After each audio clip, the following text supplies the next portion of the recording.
Live video बना रहा है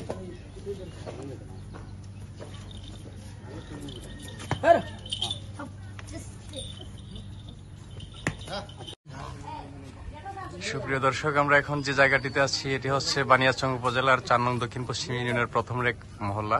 আপনারা এখানে দেখতে পাচ্ছেন বিশাল আকারের একটি সার রয়েছে, যেটি গত রমজান মাসে বিক্রি হওয়ার কথা ছিল। তো তখন এটা বিক্রি করা হয়নি, ওনারা আসলে দামে ওনাদের পোষায়নি, যে কারণে ওনারা বিক্রি করেননি সেই গরুটি। আপনাদেরকে দেখানোর চেষ্টা করছি। এটি ওনাদের ধারণা আগামী কুরবানি ঈদে এটা 2,20,000 টাকা হলে বিক্রি করে দিবেন। তো 7 থেকে 8 মণ মাংস হতে পারে বলে ওনারা ধারণা করছেন এই গরুটিতে। তো আমরা গরুর মালিক যিনি, ওনার সাথে কথা বলবো।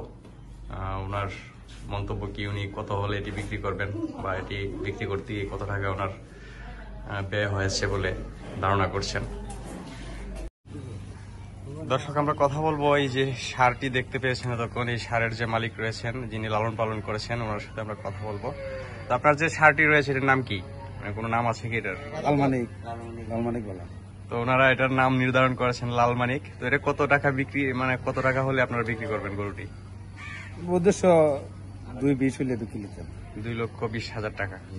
তো এর আগে কোন কোন হাটে এটাকে নিয়ে গিয়েছিলেন আপনারা? এটা কোনো হাটে নিছি না, কেন বাড়ির পাইকারা দরকার। এটা বয়স কত? 4 বছর।